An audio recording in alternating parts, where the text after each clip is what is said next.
Dear friends, welcome. Welcome to Biblical Parivartana. Welcome to Daily Devotions. Welcome to దేవుని ప్రేమ ఇదిగో.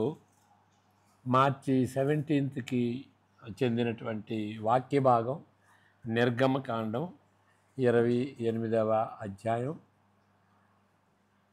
25 నుండి 30 ఈ అధ్యాయాల్లో నిర్గమకాండం ఈ అధ్యాయాల్లో దేవాలయం గురించి దేవాలయం ఏ విధంగా కట్టాలి, ఇప్పుడు యాజకుడు కానీ దేవాలయం ఉన్నటువంటి పరికరాలు కానీ ఎక్విప్మెంట్స్ అంటారు, ఇవన్నీ కూడాను డీటెయిల్డ్గా వివరించబడింది అన్నమాట. ఎందుకు అంటే పోయినసారి చెప్పుకున్నాం. ఇప్పుడు ప్రధాన యాజకుని యొక్క దుస్తుల గురించి ఆ డీటెయిల్స్ మనం చెప్పుకుందాం. ఆ డీటెయిల్స్ దేన్ని సూచిస్తున్నవి అనేటువంటి సంగతి, దాని గురించి మెడిటేట్ చేసుకుందాం. అంతకుముందు ప్రార్థన చేసుకుందాం. May the words of my mouth and the meditation of our hearts be pleasing in thy sight, our rock and our redeemer. Amen. లేవీకాండంలో ఈ 28వ అధ్యాయంలో ఉన్నటువంటిది అక్కడక్కడ ఉన్నటువంటి వచనాలు చదువుకుందాం. దేవుడు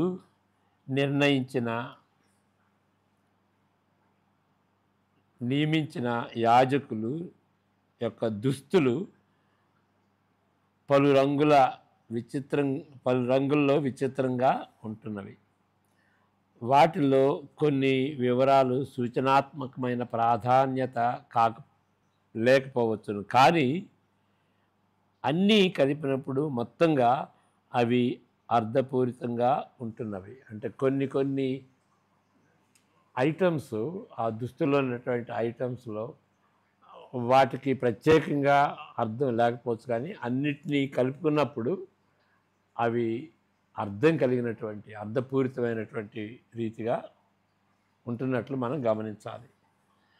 అహరోను అతని కుమారులు యాజక ధర్మమును అనుసరించినప్పుడు అలంకారము ఘనత కలిగినట్లుగా ఉంటున్నవి. 28వ అధ్యాయం 2:40 వచనాలు చదువుకుందాం. లేవీకాండం 28 2:40 వచనాలు. నిర్గమకాండం 28వ అధ్యాయం 2:40. అతనికి అలంకారమును ఘనతయు కలిగినట్లు నీ సహోదరుడైన అహరోనుకు ప్రతిష్ఠిత వస్త్రములను కుట్టవలెను. 40వ వచనం. అహరోను కుమారులకు నీవు చొక్కాయిలను కట్టవలను, వారికి దట్టీలను చేయవలను, వారికి అలంకారమును ఘనతయు కలుగునట్లు కొళ్ళాయిలను వారికి చేయవలెను.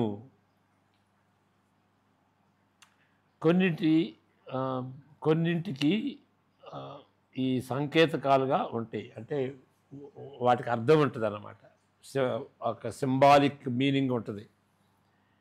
అవి స్పష్టంగా ఉంటున్నట్లు మనం గమనించుకోవచ్చు. ప్రధాన యాజకుని వస్త్రములలో ఇమర్చబడిన పతకములు, బ్రెస్ట్ ప్లేట్ అంటాం కదా, రొమ్మును కట్టుకునేటటువంటిది, దాన్ని బ్రెస్ట్ పీస్ అంటాం.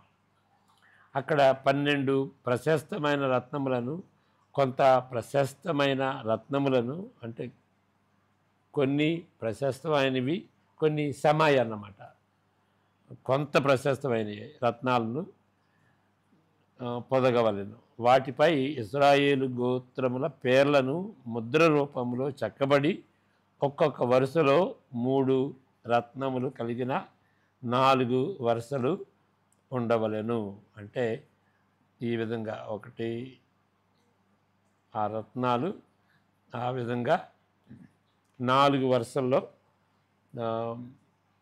3 ఒక్కొక్క వరుసలో 3 ఆ విధంగా 12 అన్నమాట. ఇవి precious stones and semi precious stones. ఈ పథకమును న్యాయ విధాన పథకము అని కూడా అంటారు. 29వ వచనం చదువుకుందామా? నిర్గమకాండం 28, 29.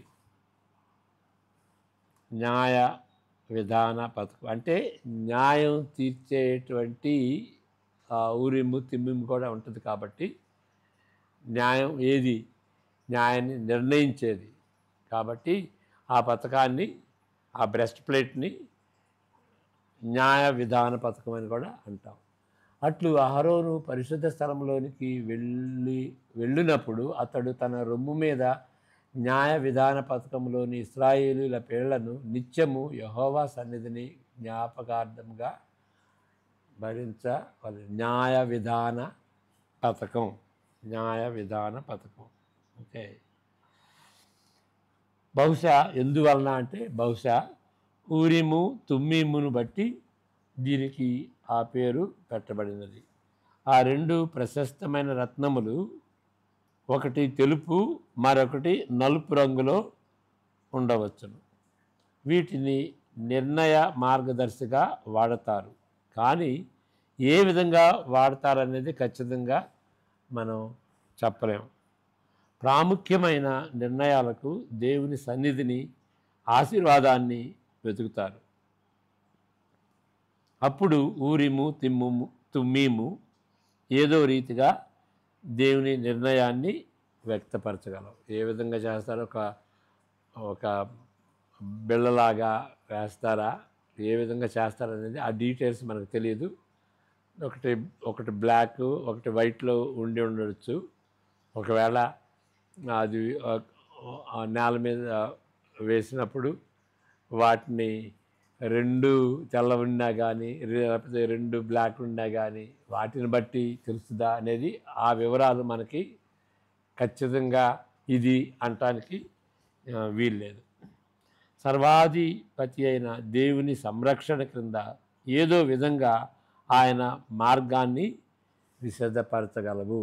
ఇది ఊరిము తుమ్మీం అనేటువంటి ఈ పేర్లు కలిగినటువంటి స్టోన్స్ అన్నమాట.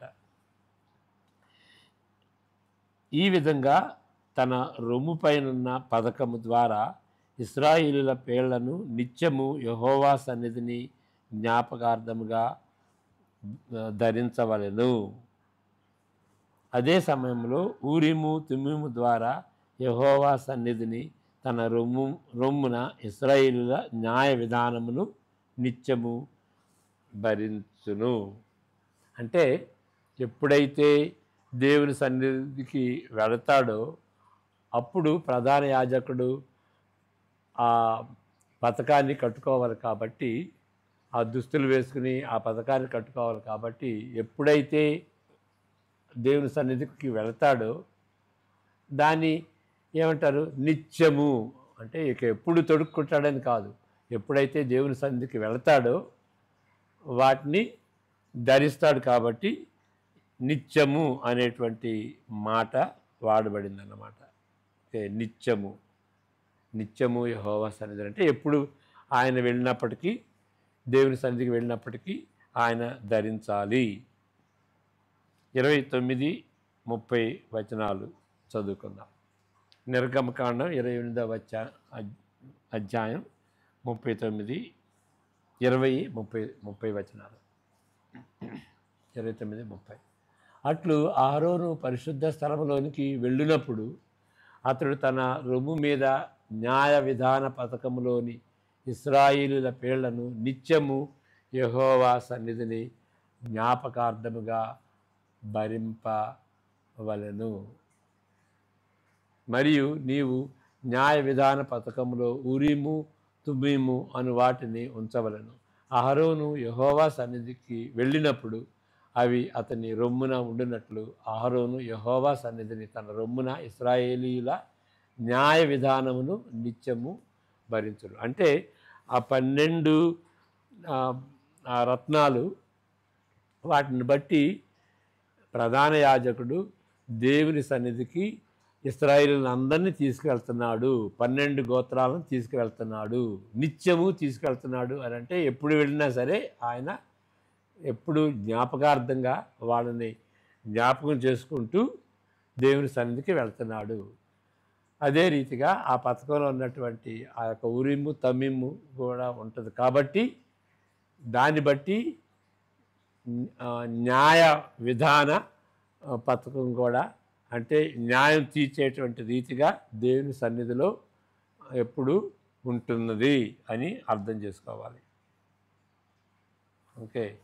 యెహోవా సన్నిధిని తన రొమ్మున ఇశ్రాయేలీయుల న్యాయ విధానమును నిత్యము భరించును అంటే అర్థం అది. ఇప్పుడు తలపాగ విషయం. తన తలపాగ ముందు అహరోను స్వచ్ఛమైన బంగారు రేకుపై ఈ మాటలు చెక్కవలెను. ఏం మాటలు? యెహోవా పరిశుద్ధుడు, హోలీ టు ద లార్డ్ అని ఇంగ్లీష్లో చెప్తాం.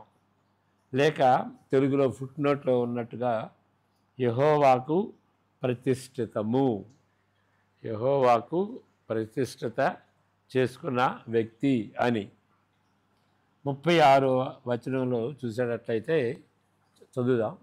28:36.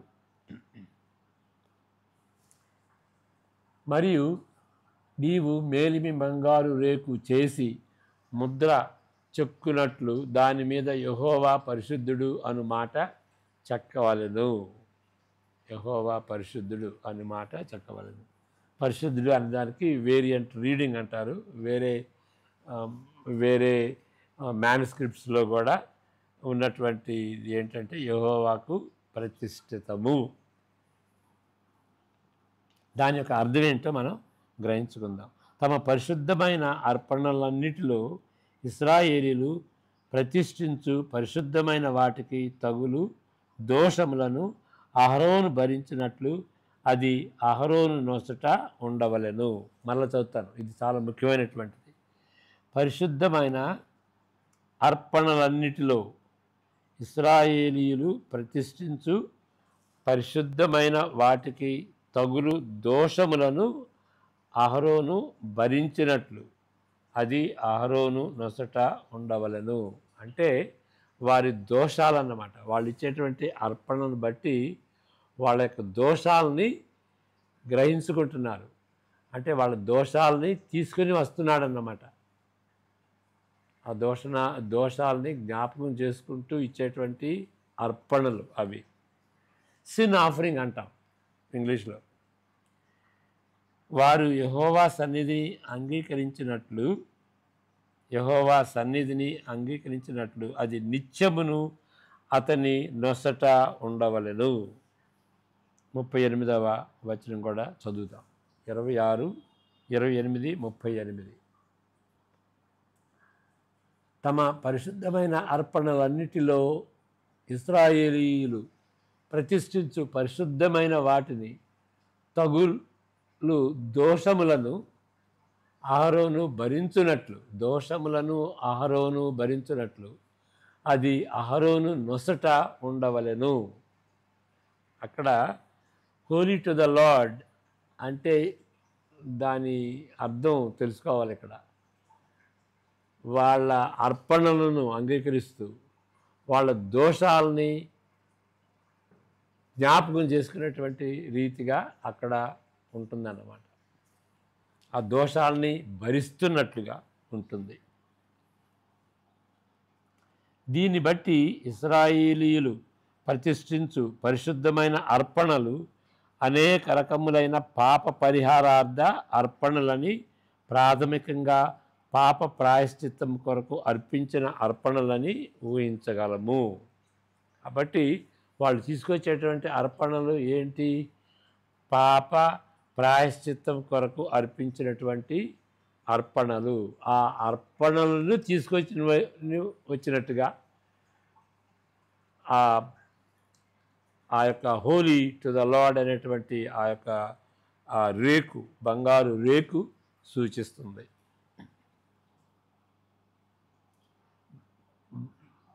ఓకే.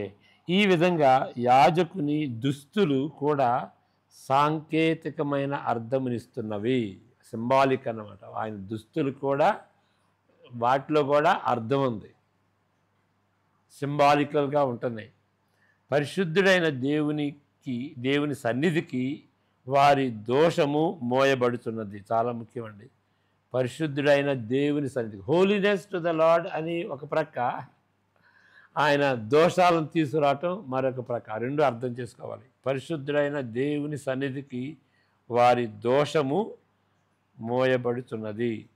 దేవుడు ఒక్కడే దీనికి పరిష్కారము చేయగలడు. వారి దోషాలకి పరిష్కారం దేవుడు ఒక్కడే చేయగలడు. కాబట్టి ప్రధాన యాజకుడు దేవుని దగ్గరికి తీసుకువెళ్తున్నాడు. యాజకుడు తన పాత్రను పోషించని ఎడల, చాలా ముఖ్యమైనటువంటి విషయం, యాజకుడు తన పాత్రను పోషించని ఎడల ఇశ్రాయేలీయులు అర్పించు అర్పణలు ప్రభు చేత అంగీకరించబడవు.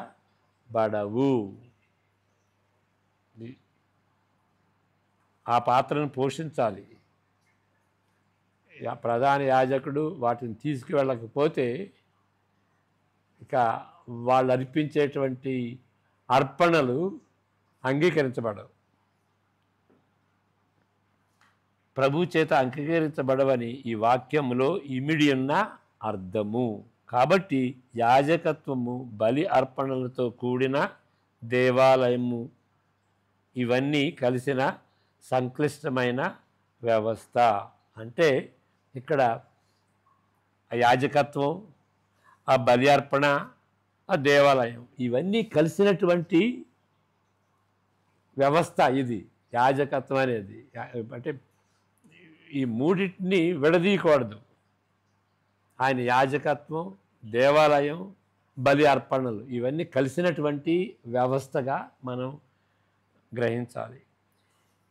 ఈ వ్యవస్థ నిరుపయోగమైన వ్యవస్థ కాబోతున్నది అని ప్రకటించే వాక్య భాగాలపై తగిన సమయంలో ధ్యానించబోతున్నాము. ఇంకా ఈ ధ్యానాల్లో మనం గ్రహించేది ఏంటంటే, ఈ వ్యవస్థ, ప్రధాన యాజకుని దుస్తులు, మరి ఈ దేవాలయం, ఆయన యాజకత్వం, ఈ బలి అర్పణలు, ఈ వ్యవస్థ అంతా కూడాను టెంపరీగా ఉండేది అని అనేక వాక్య భాగాల్లో ఉంటుంది.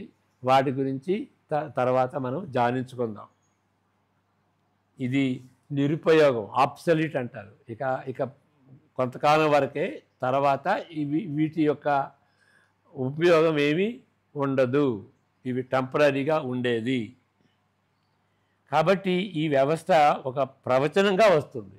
మరి ఇప్పుడు ఎందుకు ఉంటుంది అంటే, రాబోయేటువంటి వాటిని ప్రవచించేవిగా ఈ దుస్తులు కానీ, ఈ యాజకత్వం కానీ, ఈ బలి అర్పణలు కానీ, ఈ దేవాలయం కానీ ఉంటుంది.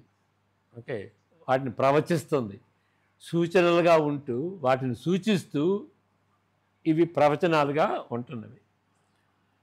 దేనికి ప్రవచనాలు? అంతిమ యాజకునికి ప్రవచనాలు, అంతిమ నిబంధనకు ప్రవచనాలు, నిర్ణయించే మార్గదర్శక అంతిమ అధికారానికి ప్రవచనాలు. అంటే మరి అధికారం అన్నమాట. ఈ అధికారం, రైట్ రాంగ్, ఏది న్యాయం, ఏది అన్యాయం అని నిర్ణయించేటువంటి అధికారానికి ఇది సూచన. అంతిమ బలి అర్పణకు సూచన, అంతిమ దేవాలయంను సూచించేటువంటి ఈ యొక్క ప్రవచనంగా ఉంటుందన్నమాట. అది ఇలాంటి వ్యవస్థ. ఆయన అలంకరణకు, ఘనతకు పరిమితి ఉండదు. ఎవరికి? అంతిమ యాజకునికి. అదే యేసు ప్రభు అన్నమాట. ఆయన యొక్క ఘనతకు పరిమితి, ఆయన అలంకరణకు, ఘనతకు పరిమితి ఉండదు. మనం స్టార్ట్ చేసింది ఏ విధంగా స్టార్ట్ చేసాం? ఈ 2 వచనాల్లో ఆయన యొక్క అలంకారము, ఘనత కలుగునట్లుగా ఇవి ఉంటుంది. కాబట్టి చివరిలో మనం ఏం చెప్పుకుంటున్నాం? ఇది అల్టిమేట్గా, చివరిగా ఎవరినైతే సూచిస్తుందో ఆ వ్యవస్థకు సంబంధించింది, ఆ యొక్క ప్రధాన యాజకునికి సంబంధించింది, ఆయన యొక్క ఘనతను, ఆయన యొక్క అలంకరణను సూచించేదిగా ఉంటుందన్నమాట. అదే ప్రకటన గ్రంథంలో కూడా మనం చూస్తాం. మొదటి అధ్యాయం, ప్రకటన గ్రంథం మొదటి అధ్యాయం 12 నుండి 18. ఆ యాజకుని యొక్క ఘనత, ఆయన యొక్క అలంకరణ మనం మొదటి అధ్యాయంలోనే చూస్తాం. చనిపోయి తిరిగి లేచినటువంటి ఆ యొక్క యేసు ప్రభు, పునరుద్ధానుడైనటువంటి యేసు ప్రభు యొక్క వర్ణన ఇక్కడ మనం చదువుతాం. ప్రకటన గ్రంథం 1:12 నుండి 18 వరకు. ఇది వినగా నాతో మాట్లాడుతున్న స్వరం ఏమిటో అని తిరగగా 7 సువర్ణ దీపస్తంభములను, ఆ దీపస్తంభముల మధ్యను మనుష్య కుమారుని పోలిన ఒకరిని చూచితిని. ఆయన తన పాదముల మట్టునకు దిగుతున్న వస్త్రము ధరించుకొని రొమ్మునకు బంగారు దట్టి కట్టుకొని ఉండెను. ఆయన తలయు వెంట్రుకలను తెల్లని ఉన్నిని పోలినవై హిమమంత ధవళముగా ఉండెను. ఆయన నేత్రములు అగ్ని జ్వాలల వలె ఉండెను. ఆయన పాదములు కొలిమిలో పుటము వేయబడిన మెరయుచున్న అపరంజితో సమానమై ఉండెను. ఆయన కంఠస్వరము విస్తార జల ప్రవాహముల ధ్వని వలె ఉండెను. ఆయన తన కుడి చేత 7 నక్షత్రములు పట్టుకొని ఉండెను. ఆయన నోటి నుండి రెండంచులు గల వాడి అయిన ఖడ్గము ఒకటి బయలు వెడలుచుండెను. ఆయన ముఖము మహా తేజస్సుతో ప్రకాశించుతున్న సూర్యుని వలె ఉండెను. నేను ఆయనను చూడగానే చచ్చిన వాని వలె ఆయన పాదముల యొద్ద పడితిని. యోహాన్ చెబుతున్నాడు. ఆయన తన కుడి చేతిని నా మీద ఉంచి నాతో ఇట్లా నేను భయపడకుము, నేను మొదటివాడను కడపటివాడను, జీవించేవాడను మృతుడనైతినని. ఇదిగో యుగయుగములు సజీవుడనై ఉన్నాను, మరియు మరణము యొక్కయు పాతాళ లోకము యొక్కయు తాళపు చెవులు నా స్వాధీనంలో ఉన్నవి. ఆ విధంగా ఈ అల్టిమేట్ హై ప్రీస్ట్కి, ఆయన అలంకరణకు, ఆయన ఘనతకు పరిమితి లేనట్టుగా మనం చూస్తున్నాం అన్నమాట. కాబట్టి ఈ నిర్గమకాండం 28లో ఉన్నటువంటి ఆ ప్రధాన యాజకుని ఒక అలంకరణ, ఆ దుస్తులు, దానిలో ఉన్నటువంటి వైభవం అది తాత్కాలికంగానే ఉంటుంది. కానీ రాబోతున్నటువంటి ఆ యొక్క ప్రధాన యాజకుని సూచించేటువంటి రీతిగా ఇది ప్రవచనంగా ఉంటుంది, ఇది టైప్గా ఉంటుంది, ఇది ఒక ఛాయలాగా ఉంటుంది. తాత్కాలికంగా ఉండేదే, తర్వాత అది నిరుపయోగమైనటువంటి వ్యవస్థ అని మనం గ్రహించుకుంటాం. కాబట్టి అలాంటి ప్రధాన యాజకుడు, మన దోషములను మూసేటువంటి ప్రధాన యాజకుడు దేవుడే క్షమించగలడు. మరి అంతేకాదు, ఆయన వెళ్ళకపోతే మన అర్పణలు పనికిరావు అని మనం గ్రహించుకుంటాం. ఇక్కడ ప్రార్థన చేసుకుందాం. పరిశుద్ధమైన దేవా, యేసు ప్రభు యొక్క యాజకత్వాన్ని సూచించేటువంటి ఈ ప్రధాన యాజకుని వర్ణను బట్టి వందనాలు చెల్లించుకుంటున్నాం. అంతకుముందే 1500 సంవత్సరాల ముందే ఆయన గూర్చినటువంటి ప్రవచనాలు ఎన్నో గంభీరమైనటువంటి రీతిలో ఛాయారూపంలో అనుగ్రహించారు ప్రభువా.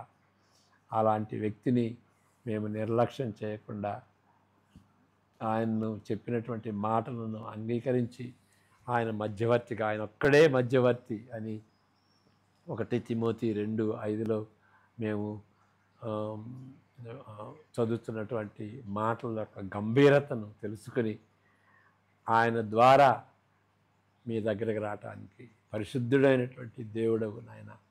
మరి మా పాపాలతో మేము రాలేము, అందువలన మీరు అనుగ్రహించినటువంటి ఆ మధ్యవర్తిని బట్టి, ఆ ప్రధాన యాజకుని బట్టి, యేసుక్రీస్తుని బట్టి మీకు వందనాలు చెల్లించుకుంటూ మా జీవితాలను మీకు అర్పించుకుంటూ మా ప్రభువును రక్షకుడైనటువంటి యేసుక్రీస్తు పరిశుద్ధ నామమున ప్రార్థిస్తుంటున్నాం తండ్రి.